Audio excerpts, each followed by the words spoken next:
Hello and welcome to a new episode of Agile TV Mondays. Today with Huib and Joep. They will talk about some methods that will help you to when you're stuck in your Agile improvements. But first, I want to remind you that you only have 28 days left to register for the Agile testing days. Check out our program and our over 100 speakers, of which Huib and Joep are two. Go to agiletestingdays.com and register. And now to you, Huib and Joep. Okay, so good afternoon, everybody. Hello. So my name is Huib Schoots, and I asked Joep to join me to talk about Agile improvements. And today we're going to share a couple of small stories with you and a method or our insights creating a method helping you to play around with Agile improvements. So in Agile, continuous improvement is a thing. It's a big thing. 2 of the 12 principles behind the Agile Manifesto talk about it.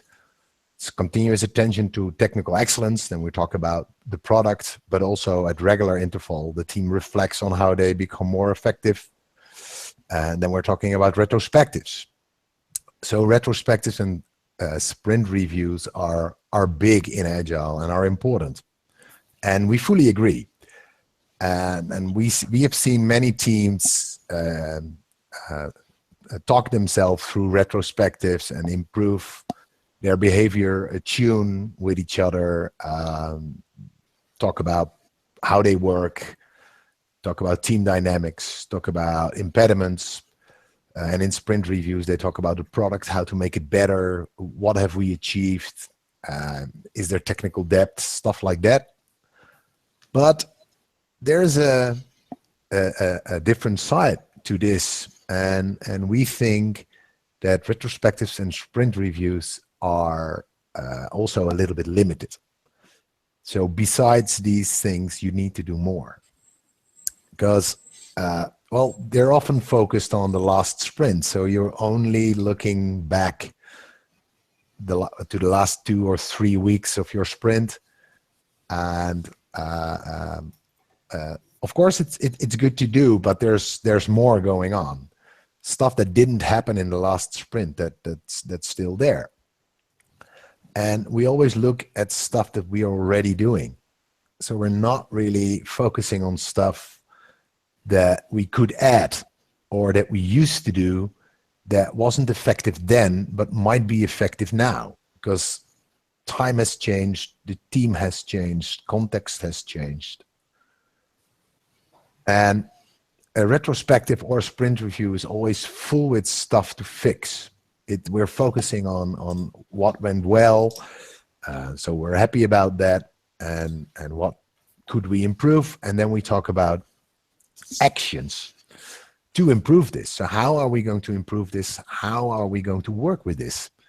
And I don't see a lot of time for the bigger picture, and I think it's important. And in retrospectives and sprint reviews, teams almost never walk through their whole way of working. So what do we do in stand-ups that relates to sprint planning? So walk through the whole sprint and look at every single detail in their way of working. So we think besides retrospectives and sprint reviews and the continuous improvement mindset of Agilists, there should be more. Don't you think, Joep? Yeah, definitely. Continuous improvement is awesome, but so you're always improving, but then the question remains, what are you improving towards? Have you discussed that with your team? Do you have a shared vision, or are you just very busy improving and improving without a real idea of where you would like to go with that? Interesting. So tell us about Rabobank, Joep. Well, that's how this whole thing got started, actually. I was working at Rabobank, and the different disciplines each had their team managers. So my team manager was the one responsible for testing. And the other two team managers, the one for developers and one for business analysts, they both had a maturity model for their teams. So my manager presented a list of about, I don't know, 20 items. And he said, well, if one of you wants to work on any of these topics, which would make us better testers, you can volunteer. And one of those was testing maturity. And my first thought was, maturity, that's where you have these 5 levels and this fixed set of criteria, and then you determine where you are and what you need to do to get to the next step. And I was thinking, I don't believe in that. But I was also thinking there's a difference between bad testing and good testing. And there's a difference between good testing and even better testing. So you should be able to do something to make some kind of evaluation of where you are and what good areas are to improve. So I said, yeah, I'll volunteer for this. I want to spend time thinking on this. And then I also got Huib involved because he was interested too in this problem. And we started brainstorming. And quite soon we had this huge table full of post-it notes with things that we thought are important. And that had to do with motivation within the team was one of them, but how do you do your bug reports was another one. So we had a lot of different areas, and in each area we had a lot of post-its.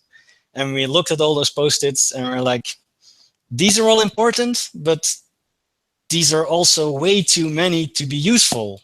It's too intimidating. Like, here are, I don't know how many there were, and you need to evaluate all of them. So we started thinking, okay, we need to get less. We need to remove a bunch of them. But how do we do that? And then one of the things we realized, well, context, of course, is very important. Because even at just looking at the department I was working in Rabobank, all teams were doing Agile. But for some teams, that meant they had one team that had the business analysts, the developers, and the testers. There were other teams, and the developers were not working directly for the bank, but for a different organization altogether. But collaboration was happening in an agile manner. And then there was a third kind of project that also had third-party development, but they were working in a waterfall manner where you would provide detailed specs to the developers and they would build it.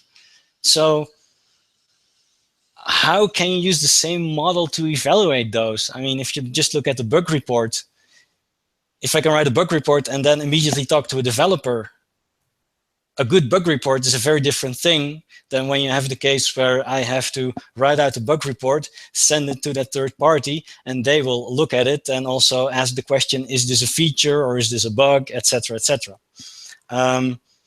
So we were thinking, okay, context is important, so perhaps we can reduce things that way. So we also got the team manager involved, like, well, you help us decide what's important within the context we have here.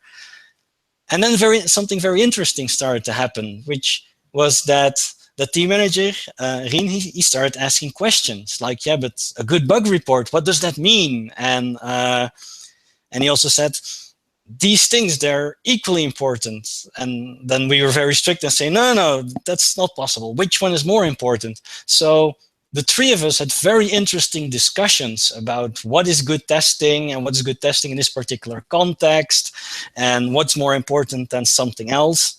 And that's really what makes what Huib and I made different from existing models, and how our view is different from most existing models like TMMI and TPI, where they have made the model for you. And you might be allowed to do some tweaking, but most of the thinking has been done by the people creating the model. While we are saying, no, you'll have to decide this for yourself. You'll have to have the discussions, the conversations, and decide what standard you want to uphold. Yeah. How do you want things to be? I remember the deep discussions we had on, yeah, but what if this context changed in this other team? This might be more important. And how do we measure what is good and what is good enough? So this, I took, Joep and I wrote an article about it, and then it's we focused on other stuff. And then a year or 1.5 years later, I got the same discussions within my own company, Improve Quality Services, on improving Agile and how does that work and which model should you use. And we looked at serious games and lists and checklists, and there was a lot of material in there, and we ended up in the same discussions. And then I remembered the discussions we had at Rabobank with Joep, like, okay, so improving in Agile, it's a lot of categories and a lot of lists and a lot of stuff that matters. There's so much that could matter. And again, it depends on in what context you are. And we had discussions about what is good and what is good enough. And should you give it an A grade or should it be sufficient or should it be perfect? So we started experimenting with the way of working Joep and I developed at Rabobank, but then in an Agile context, because at Rabobank we focused on testing, and this was all about Agile. And we came to the conclusion that it's not one or two of those things that matter. It's the holistic view. It's team dynamics matter, but also the process matter, but also the people in the team matter, and they are all related. So if you improve or tweak one item in a category like, let's say, team, it has influence on how the daily stand-up goes, and it has influence on so you maybe with other people in your team, you should choose another way of working. And we got some really interesting insights in here, and this strengthened my beliefs that improvements models are not the best way of approaching it, although the questions they ask and the categories they give you and the items that are in the lists are very useful. But I like Joep said, I don't like other people doing my thinking. I think the discussions with each other and the critical thinking on what's most important here and how are we going to measure it, so what is good and what is good enough, those were the most valuable things we took from the discussions.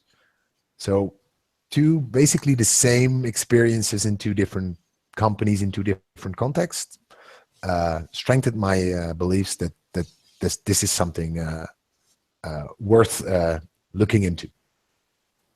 Yeah, and that really ties in well with our main conclusion. The main thing we learned actually, that without mentioning the team and the holistic view, and also at the start with what we mentioned about the big picture, a crucial part of this is sharing stories, and that are the stories you tell yourself about the team you're in, about the team you want to be in, how you want your team to be, how you want to do your work, and how you're doing your work now. And there are several aspects to that, and one is, of course, what's important. What are the crucial things about our way of working or the way we act as a team? Another one is, yeah, how are we doing? Especially on those important things. Are we happy? Are we not happy? Could we do better? But also, yeah, what are we aiming for? It could be that something is good, but it really should be improved, because your team would be way more effective if you did that. It's also possible that something is okay, but at that point in time you say, but okay is good enough for now. So just asking the question, what are we aiming for, is also crucial here. And the funny thing about this is that just sharing those stories, having those conversations, having those discussions is already extremely valuable. And then you haven't even gotten to the point where you say, okay, we want to improve in these areas. So these are the actions we're going to take, and this person is responsible that those actions are taken, and so forth and so on. Just in those meetings where you have those discussions, on the one hand, you see people understanding each other better, like, oh, that's why you always want us to do this and that. And people finally understand each other's motivation in that. but also that someone starts just talking about this practical problem, and that someone says, yeah, but I can easily change a small thing in what I do, and then you don't have that problem anymore. Or you can use this tool and it's solved. And then you have that feeling that, well, occasionally you also get during retrospectives, like, why haven't we talked about this earlier? But apparently you just need this occasional nudge now and then to do that. Yeah, I've worked with teams where we use this method, and one of the testers, the topic on the table was test strategy, and one of the testers started explaining what he thought what test strategy would be, and then the developer said, "Wait a second, so you're interested in what we do in unit testing? Why didn't you say so? We can easily share this with you." And instantly, just mentioning what test strategy meant in this Agile team, they found common ground to work on it together. And they said, "Oh, well, then maybe we should give you access to this. And oh, then if you're really interested, then we can show you this and this and this." And I was like flabbergasted that just by defining a simple thing, a simple practice or way of working, and spending a little bit time on it, made this team collaborate better, and they didn't even know they had something they could improve there.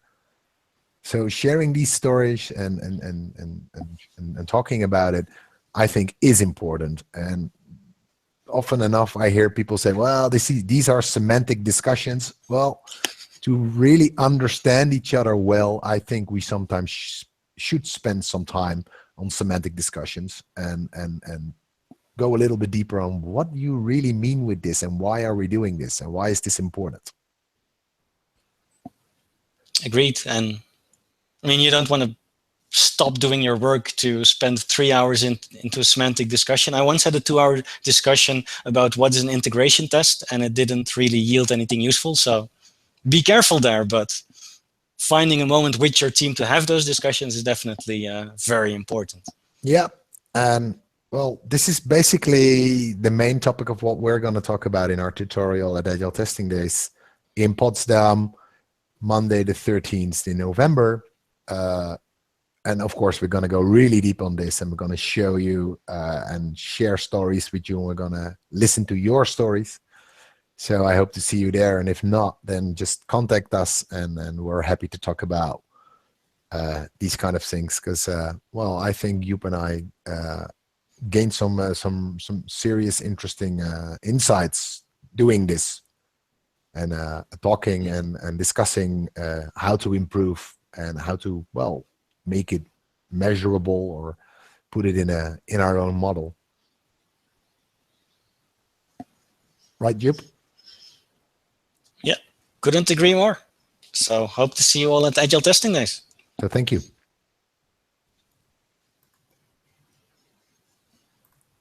Thank you, Huib and Joep. I have 1 or 2 questions. The first one is, you said right at the beginning that you're doing retrospectives of the last sprints, but I thought that you are doing a retro after every sprint. Exactly, but what we mean is, yes, after every sprint you do a retrospective, but basically the focus of that retrospective is only the last sprint. You almost never look back to the last 6 months. Oh, okay. Or look ahead, like, hey, okay, we want to reach this goal. So how are we improving, and where are we in this on this roadmap? Oh. So that's what we mean. Okay, thanks. My second question is, Joep, you mentioned like an abbreviation. You said TMI, TPI. What does it mean? Or did I just get it wrong? TPI is test process improvement. There are TPI next now. It's related to TMAP next. And TMI is test maturity model improved, I think. But they are basically the 2 most well-known test maturity models. And as is common, you always use the abbreviation and then you sometimes forget what it actually stands for. But yeah, if you're gonna look for maturity models with regards to testing, then you'll probably end up with one of these two. You can easily find them online as well. Thanks. And my last question is, you said you discovered things by experimenting, but how long do you have time to experiment? Do you just experiment for a sprint, or do you define it beforehand, before you start? Or how long did you experiment when you're trying a new strategy? It's a good question. Because basically experimentation, well, yeah, you never really know how long it's going to take you. But when talking about improvements, I found out using the method we just described, that if you take half a day, let's say each 3 to 4 months, and really talk about it and talk it through, and then start working on the improvements, I think you can go pretty deep and you can touch a lot of topics. So the experimentation we did at Improve with my colleagues, I think we spent 2 or 3 evenings discussing these items. And Joep, how many half days did we work on the improvement thingies at Rabobank? 3 or 4? Yeah, definitely. So it sometimes takes a while to fully understand it, but I found out that it's really valuable to do it. And people sometimes say, okay, but I'm not going to sit in a meeting room with my whole team for 4 hours. It's way too expensive. I think it's time well spent. We should do that more often. Thank you. And if you have more questions, please come to the Agile Testing Days, book Joep's and Huib's tutorial, and then you can ask every question you want to this topic. Before I say goodbye to you two, I want to tell the viewers who's going to be my guest next week, because we have an additional talk.